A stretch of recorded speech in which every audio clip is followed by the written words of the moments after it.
देखिए, इसमें सबसे जो महत्वपूर्ण बात है वो ये है, मैं ज़ोर की बोल देता हूँ, माइक में आ जाएगा। हाँ, मैं ज़ोर की बोल। इसमें सबसे जो इम्पोर्टेंट बात है वो ये है कि एक तो अपनी इंटेलिजेंस मशीनरी को गेयर अप करना है। हमारी जो इंटेलिजेंस मशीनरी है वो पुलिस हेडक्वार्टर्स के लेवल पर भी है और डिस्ट्रिक्ट लेवल पर भी है, और उनसे एक्शनेबल इंटेलिजेंस जनरेट करवा के और लगातार जो है वो रेड्स करनी है। लगातार जो शराबबंदी में विरोध उत्पन्न कर रहे हैं या शराब का व्यापार करने की कोशिश कर रहे हैं, उन पे सख्त से सख्त कार्रवाई करनी है।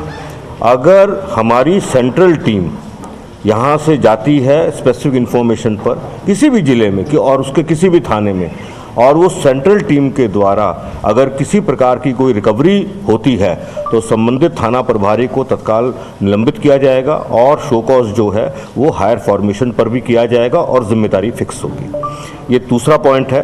तीसरा पॉइंट ये है कि जो हमारा क्राइम की प्राइमरी ड्यूटी जो है, क्राइम कंट्रोल करने की, लॉ एंड ऑर्डर मेंटेन करने की, वो प्राइमरी ड्यूटी को किसी भी तरह से डाइल्यूट नहीं होने देना है, और इस ड्यूटी के साथ साथ बहुत ही मजबूत तरीके से, बिल्कुल कमिटमेंट से, ओनरशिप लेकर जो प्रोहिबिशन के जो लॉज हैं उसको एनफोर्स करना है, हर लेवल पर एनफोर्स करना है। जो वायलेटर्स हैं उन पे बहुत ही सख्त कार्रवाई करनी है। जैसे कि अगर किसी एसएचओ की शिकायत आती है तो 10 वर्ष के लिए उसे जो है वो एसएचओ का पद दोबारा नहीं देने की बात है, और अगर किसी का डायरेक्ट टाइप का कनाइवेंस आ जाता है तो उसकी जो है उसे सीधा डिपार्टमेंटल एक्शन करके उसे डिसमिस करना है। इसके अतिरिक्त मुख्यालय लेवल पर हर ऑल्टरनेट डे पर DGP, ACS home, excise commissioner हैं और आईजी प्रोहिबिशन है, उनके स्टाफ हैं, उनको रिव्यू करते रहना है कि जो भी डायरेक्शंस दी जा रही हैं वह डायरेक्शन किस हद तक ज़मीन पे उतर रही हैं, और इंश्योर करना है कि जो भी डायरेक्शन दी जा रही हैं वो हर हालत में ज़मीन पर उतरें।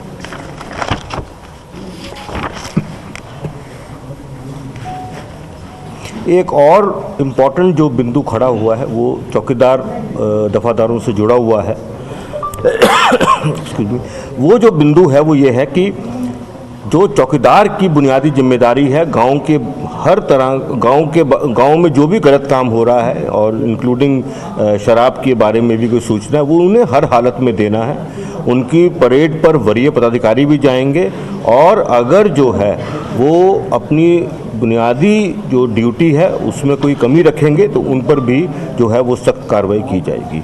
चौकीदार हैं, दफादार हैं हमारे, और हमारा जो थाना लेवल है वो भी इंटेलिजेंस कलेक्शन का बहुत ट्रेडिशनल एक सोर्स रहता है। उनको भी उस काम में पूरी मदद करनी है, और एक एलिमेंट ऑफ ट्रस्ट जो है वो चौकीदार, दफादार, थानेदार और वरीय पदाधिकारियों के बीच में ट्रस्ट और समन्वय स्थापित करना है।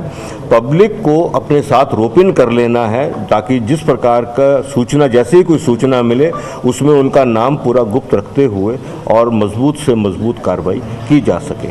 यही अभी बुनियादी बातें हैं, इन पर जो डायरेक्शंस हैं वो दिए गए हैं। इनका इम्प्लीमेंटेशन बिल्कुल सीरियसनेस से और इसके वायलेटर्स पे बहुत सख्त कार्रवाई करने की जो निर्णय हैं वह हुए हैं। निर्णय ये पहले भी थे, इनका इम्प्लीमेंटेशन पहले भी हुआ है, अब इन निर्णयों पर और सख्ती से इम्प्लीमेंटेशन करने की बात है। सिंघल सर, जो कानून है, आज जो मीटिंग हुई है, जो पिछले कानून में कुछ, इस बार जो मीटिंग आज हुई इसमें नया क्या जोड़ा गया है? देखिए, बात नया जोड़ने की और पुरानी कोई बात नहीं है। कानून तो जो पास है, कानून जो है वो ऑलरेडी एग्जिस्ट कर रहा है। सवाल ये होता है कि कानून के अंदर विभिन्न पहलू होते हैं, उनके इम्प्लीमेंटेशन हर पहलू पर कितनी सीरियसनेस तरीके से होता है, और अगर नहीं हो रहा है तो उसको समय समय पर रिटरेट भी किया जाता है और समय समय पर वायलेटर्स के खिलाफ कार्रवाई भी की जाती है, ताकि जो कानून की जो कानून के प्रावधान हैं उनको बिल्कुल कानून की स्पिरिट के आधार पर और उसके इंटेंशन के आधार पर इम्प्लीमेंट किया जा सके। सर, आपने कहा कि चौकीदार थानेदार को जिम्मेवार ठहराया जाएगा, इनके ऊपर के अफसरों को क्या किस तरह की जिम्मेवारी कोई एक्शन लिया जाए? मैंने अभी क्लियर किया, मैं दोबारा क्लियर कर रहा हूँ कि देखिए बुनियादी हर काम करने के तरीके हैं और उसमें जिम्मेदारी का निर्धारण होता है। अब गांव की सूचना सिवाय चौकीदार दफादार के और कोई नहीं दे सकता है, प्राइमरी उन्हीं को सूचना देनी है। लेकिन साथ साथ मैंने ये कहा कि हमारा इंटेलिजेंस सेटअप भी है, वो फील्ड लेवल पर भी है, हेडक्वार्टर लेवल पर भी है, उन सब की भी जिम्मेदारी है। इसके अलावा मैंने ये भी कहा है कि अगर हम सेंट्रल टीम भेजकर कोई जो है रिकवरी करते हैं तो थाना प्रभारी पे तो कार्रवाई होगी ही, उसके अलावा वरीय फॉर्मेशन पर भी जवाबदेही जिम्मेदारी फिक्स की जाएगी। तो आपका जो सवाल है उसका उत्तर मैंने स्पष्ट तरीके से दिया है। ये जो कार्रवाई का जो कार्रवाई करने की बात है वो केवल हमारे चौकीदार दफादार या थाना तक सीमित नहीं रहेगी, ना पहले थी ना अभी भी है, और जो सिचुएशन के हिसाब से जो हायर फॉर्मेशन है उस पर भी जवाबदेही फिक्स की जाए। नीचे स्तर पर जो पुलिस वाले उनकी लापरवाही लगातार दिशा निर्देश दिए जा रहे हैं, लगातार नियम सख्त किए जा रहे हैं, लेकिन बार बार जो है होम डिलीवरी की बात आ रही है। और जहां भी हम लोग रिपोर्टिंग के लिए जा रहे हैं, जैसे भी आपने देखा कि 25 लोग मरे गोपालगंज, और आप बात कर लें इसकी समस्तीपुर की, तमाम जगहों पे मरे।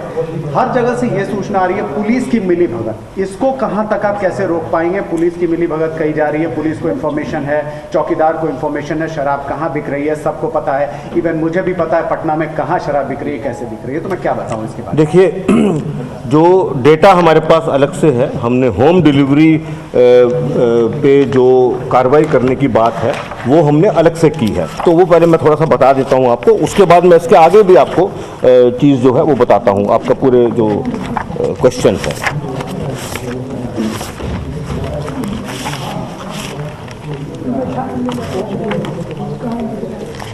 डिलीवरी का कहाँ इसमें होम डिलीवरी का इसमें है ना, एक मिनट में आपको बता रहा हूँ।